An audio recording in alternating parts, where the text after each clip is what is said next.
Super Solo, thank you very much for tuning in.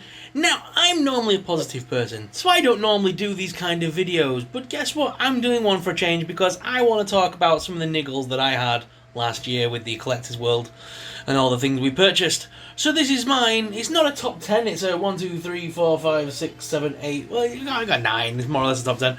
But it's my concerns, issues, and things that I found irritating last year, along with a couple of my worst figures of last year, along with a bunch of other things. Let's just get on with it, and let's talk about worst action figures of 2020. 2020 was one weird year, guys. I can't lie. It was so weird. And it wasn't helped that the collector's industry, well, things didn't go according to plan with delays. It's like, obviously they couldn't help it. COVID was a massive part of it. But when finally some of the product did arrive, for me, it left little to the imagination. How do we wait so long for such pre-orders just to find out that when they arrive, yikes, some of them were a bit not nice. But what am I talking about? Let's get on with the show. So first of all, Hasbro. I was very excited this year. They were finally given the license to print money, which is Power Rangers. In my opinion, how do you mess up the Mighty Morphin Power Rangers? It's a line full of nostalgia, full of excitement, and capturing the childhood imaginations of 30-year-olds yet again. But they messed it up. And you know how they messed it up? By turning my childhood sweetheart Kimberly into something I would rather do the Coyote Ugly on. If you don't know what the Coyote Ugly is, that means bite your arm off rather than risk waking them up. Oh my god, what a face. Look at the nose! Look at the nose! And it wasn't just Kimberly. Don't get me wrong, did you see the Black Ranger recently, the Zack? Oh my god, what did they do to Zack? What did they do to Trini? What did they do to my beloved Tommy? The Power Rangers civilian heads have left little to the imagination, well, little to be desired, and that is really irritating, because I really love the Power Rangers. And you know what? I'm still rooting for Hasbro to go and fix the problem. Please give us some civilian bodies for our Power Rangers with brand new face tech heads. You can use the original heads from the TV series. Come on, surely you can find a way of face scanning that without having to get the actors back now. Surely we can find a way of doing it. I mean, come on, you've made many Star Wars figures that have got face technology that look a lot better than this. Now, there have been some customizers out there that have made some amazing progress with these figures and made them look a lot better. But for simple Joes like me who aren't really into painting and things like that, we're left with these weird faces which are never going to ever be displayed. Kimberly, get your helmet back on. You're scaring me.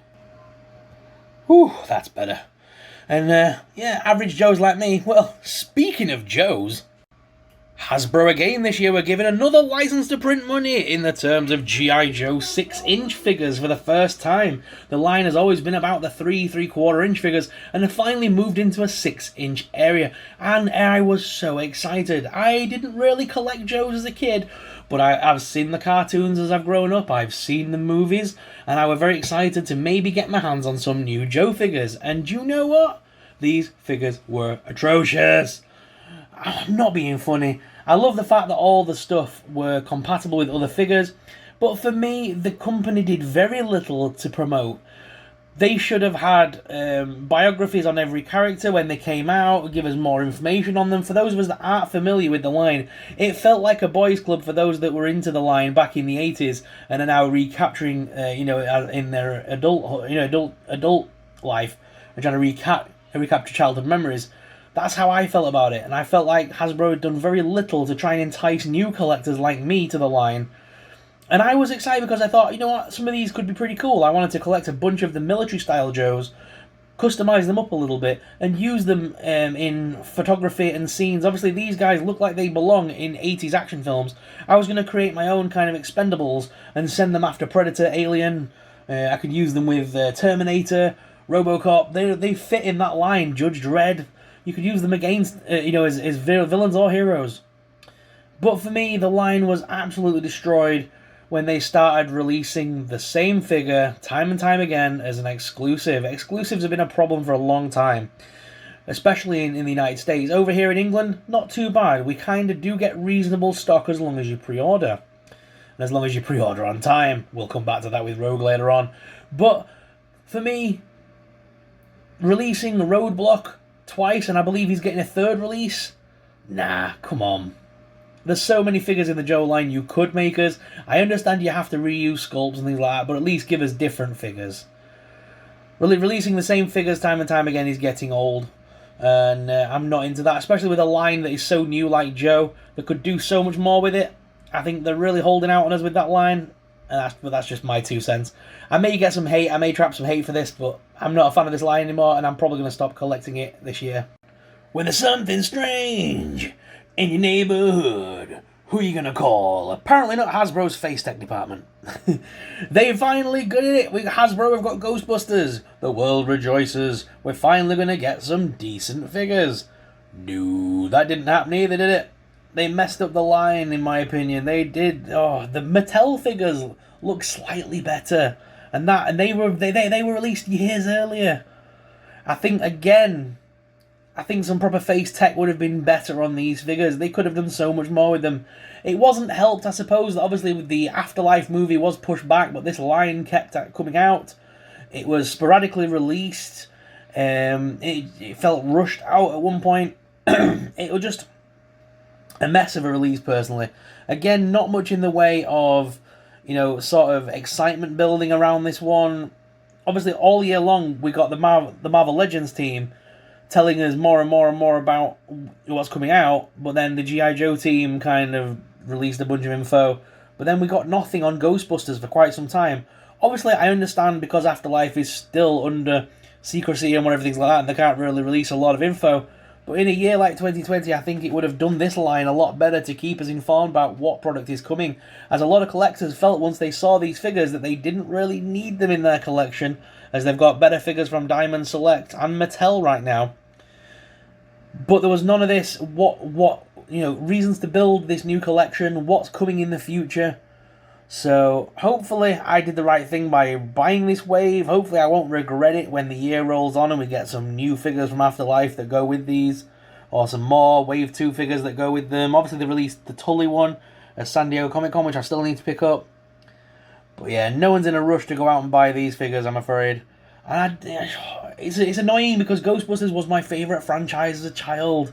So I was gutted when this one was such a flop. Well, that tells you what happened to that one before we even got started.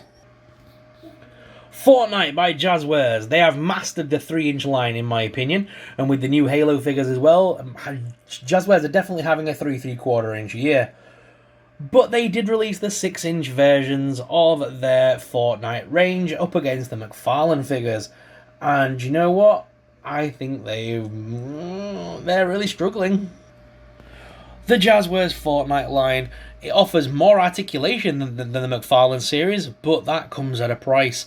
They've opted for these weird gun trigger hands that we used to get on Toy Biz Marvel Legends back in the day, and guess what? They go floppy very fast and can no longer hold guns.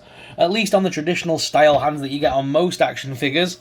Bringing back in G.I. Joe here just for a little bit of clarity there and show you what I mean. There you go, there's a regular hand for gripping. Yay!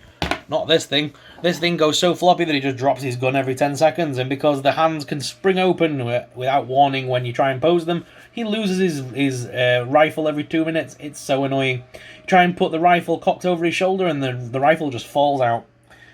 Such a shame, because the line had such promise. 6-inch Fortnite figures. Not necessarily because they're Fortnite, but because the figures are so varied and different. As an action figure photographer, I found this line very intriguing, and as a fan of Fortnite, I was heavily into the 6-inch line. I collect 6-inch figures. I'm not really into 3-inch figures. I try not to get involved in it. Just because I'm moving away from that line into a 6-inch variant line because all the figures can match and we can do crossovers, and yeah, it's fun. It's fun posing Darth Vader opposite White Ranger from the Power Rangers. But when you've got a load of Fortnite figures and you think, ooh, I'll use these in action figure photography, and then you try and pose them, and they're just so hard to pose. Not just that, but they're actually in a really weird... They're not quite 6-inch. These are about 5.5 inch maybe at a push. So they don't really scale really that well with other figures in other lines, in my personal opinion. They're a little bit on the short side. Meaning that their guns are a little bit tiny, so when you put their guns in like G.I. Joe's hands, it just looks ridiculous. So this line could have been a lot better, I think, if they'd have just made it a regular 6-inch scale rather than that weird 5-inch scale they went with. I think it would have been a lot nicer. The amount of accessories you got with every figure were perfect. Really, really matched the aesthetic of the game. I really liked it. But it also meant that they came with these weird faces that clipped on and off. Not this particular figure that I'm using here, but figures like Valkyrie, whose face does not even stay on anymore, because the pegs have become so worn and used now from changing the faces so regular, that the face doesn't even stick onto it anymore, it just kind of falls off after a few seconds. So this line was definitely good when it first came out, but now the wear is starting to show on the figures. I'm definitely regretting it. Oh, Marvel Legends. What did you do? You gave us a wheelchair for Charles Xavier. Good on you. Especially because this one was definitely based on the wheelchair that was probably in the Logan movie. But when it came around to re-releasing the Professor Xavier figure, who has an electronic wheelchair in the movies, may we add, was given this chair again. It has a lack of X's on the wheels. They could have at least given us something to put the covers on these. At least put him a little controller or something here to make it look like it's electric. No, it's a bog standard wheelchair. A very old-fashioned wheelchair at that, may I add. And yeah, it just felt cheap and nasty. It looks like something you'd get in a Mattel WWE collection for Steve Austin to throw at The Rock. Just not really worth it in my opinion. And we've got, was it 2 or 3 of these now? Don't need them. I've got the Xavier's hover chair, which I'll probably use with my Patrick Stewart Charles Xavier, to be honest. As I do prefer that figure, and I'm continuing to use that green body that came with the original Charles Xavier with my Green Goblin head. So, for Norman Osborn. So, this wheelchair could have been a lot better. I think they could have done a lot more with it, but that's just my opinion. Doom.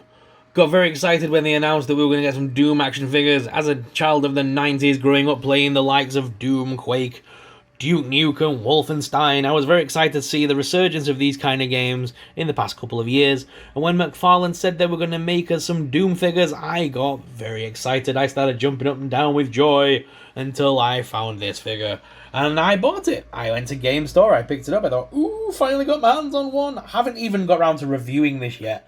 But playing with it recently, oh my god. It is a statue. It's not made to be played with. It has very limited articulation. It's very big. It's very clunky. It doesn't hold his own weapons properly. And it's just not a very nice figure. The paint apps are disgusting. The paint colours are a matte finish, not metallic. Everything just feels lackluster about this figure.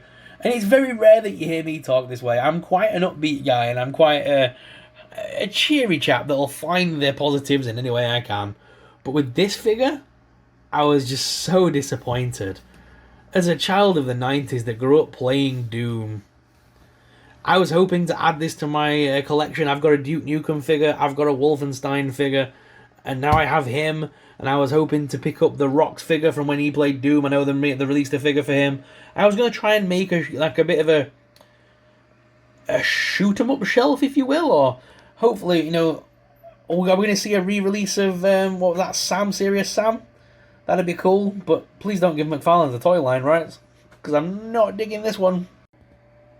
Wonder Woman! Oh yes, a new Wonder Woman figure. I'm excited. Let's take a look at the face sculpt. What have you done? It looks nothing like Gal Gadot, in my opinion, to McFarlane, and I'm not impressed with this one either. This figure did a little for me, especially, obviously, with the film being, well, it's out now, but it was pushed back to crazy. No one knew what was happening with that movie. It seemed to disappear into movie, I don't know, disappeared for a while. And now it's back and you can watch it. Yay! Apparently it's decent. Yay! Some people say. Ooh. But does this look anything like Gal Gadot to you? Does this look anything like Wonder Woman to you? I wasn't impressed with the face sculpt. I didn't think it looked that good. And I don't know. I'm not a fan of this figure.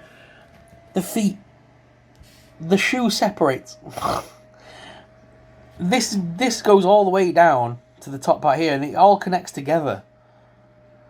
They've given us a random break in it. I know it's for articulation. I know it's because it's a toy. But still, the aesthetics aren't there for me.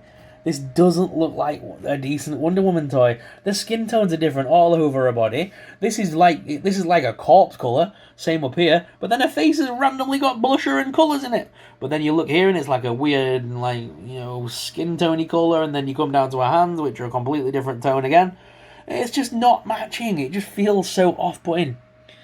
And yeah, I just didn't dig this figure one bit. And no, I'm not scraping the barrel. I just wasn't a fan of this figure at all this year. The gold figure they released afterwards had a lot better face sculpt on it. It actually looked like Gal Gadot. This, to me, looks like Stacey Solomon. If you're in the UK, you'll know who I mean. Come on, you tell me that is not Stacey Solomon in cosplay. The re-release that nobody asked for. It was cool when J. Jonah Jameson got announced. Everyone's been dying for a J. Jonah Jameson for quite some time. In fact, people have been customizing their own J. Jonah Jamesons for quite some time. But Black Cat? Was she needed? We had that new modernised version of Black Cat, and Black Cat has been a peg warmer for years since Toys R Us closed, in my opinion. Her figures were everywhere, and even on the last day of Toys R Us, they couldn't give her away. Which a lot of us even changed her shoes originally to give us heels, and we gave her heels to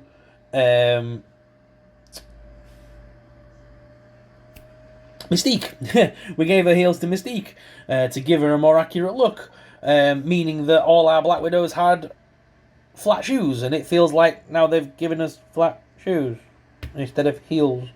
We weren't asking for that, Hasbro. We were just doing that to make our Mystiques better. But I don't know. Was this a re-release anybody really needed? They've gone with like a weird all matte finish colour on there to give it a bit more of a latex look, which is cool. I like that. Still don't like these stupid tassely bits. Yeah, still not digging it for me. It's okay. I may have to take this one, the modernised one, and the original one, and kit bash my ultimate version of the figure, because I love Black Cat. She's one of my favourite characters, but for my opinion, they've still yet to do Felicia, any form of goodness in the figure line. Please give us a decent Black Cat, not a re-release, just a decent Black Cat. That's all I'm asking for, not this monstrosity. But again, just one guy's opinion. Oh, not you too. Sticking with Marvel Legends now, Kamala Khan herself, Miss Marvel. She was re-released this year in the Gameverse line of Marvel Legends, but it was just literally a recoloured straight repack. Nothing new was really offered, the same two hands were offered as extras, and yeah, just a repack with a bit of a recolouring. No. After all these years, is that all we're getting? She even looks completely different in the game, in my opinion. It doesn't even look like this. This is just because they had the Marvel Legends sculpt, so they just repainted it, re-released it. Because a lot of people obviously wouldn't have got the original one, because it was quite an older figure. So yes, I understand sometimes, like with the Black Cat, it's an easy way for people to get the older figures. But for those of us that have been in the line a while, this was just literally a straight repack. The Gameverse line itself was very lackluster, in my opinion, to begin with. The second wave gave us a few little gems, but still not enough to warrant the first wave. The first wave was just Marvel Legends repacks, or aesthetics of Avengers that we never asked for. But yeah, with the television series on the horizon, we might see some new, Miss Marvel stuff appear. Will this then become a sought-after figure if they don't re-release again? I don't know. I got one because it was actually marked down on Amazon for just how much was it? Can't remember what it was. About 13 quid, I think, I want to say. Which was a lot cheaper than Smith's of selling it for, even though she's on sale at Smith's as well in the UK. But I just grabbed one just because I've never owned a Miss Marvel figure, so I thought I'd better own one. And we'll see what happens, obviously, when this new television series comes about, whether or not this increases in value at all, but I highly doubt it, to be honest. But yeah, it was just more about owning the figure for me this time around, but I was still very lackluster with the fact that they've done nothing since the original release to this one. But the figure that I was most disappointed with this year, who could it be? Now, it is one that other people have mentioned, but it's not the one that other people are mentioning, because a lot of people have mentioned Spy Master this year, which I actually liked, because I like the comic Spy Master. No. My worst action figure of this year is Black Tom Cassidy. The amount of time we've waited for a Black Tom figure in Marvel Legends, and then they give us this thing. Its costume is just quite inaccurate. It just doesn't look decent. It's just very basic, very boring. Nah. A lot of people waited a long time for a Black Tom Cassidy figure, and I think people are still waiting. Ew. Again, it was one of those figures where we all wanted it, and this is the price we paid. Now, hurry back and go get us that weird one from the live-action Deadpool movie. I'll take that over this. But guys, what were your figures this year that were your lackluster figures of 2020? I don't want to go out and say I hate these figures. I don't hate anything, really. These figures were just niggles in my bones this year that I just thought, I especially wanted to express my feelings about lines like Power Rangers, Ghostbusters, G.I. Joe, because I thought Hasbro was going to do very well with these new lines, and there has been issues that I wanted to talk about, and I haven't got around to reviewing some of them yet, or I've not had enough of a certain line to review. And yeah, we've had too many of some to review this year. Marvel Legends, looking at you. How many figures did you release in lockdown, you crazy people? People are out of jobs and you just churned out figures like butter. But anyway, guys, what are your thoughts? Did you enjoy this top 10 list kind of thing? I suppose it was a top 10 if you count the wheelchair. Did you enjoy these kind of list videos? Let me know in the comments down below. If you enjoyed today's video, make sure you hit that like button on the way out, and I'll see you in the next video. May the Force be with you. Bye!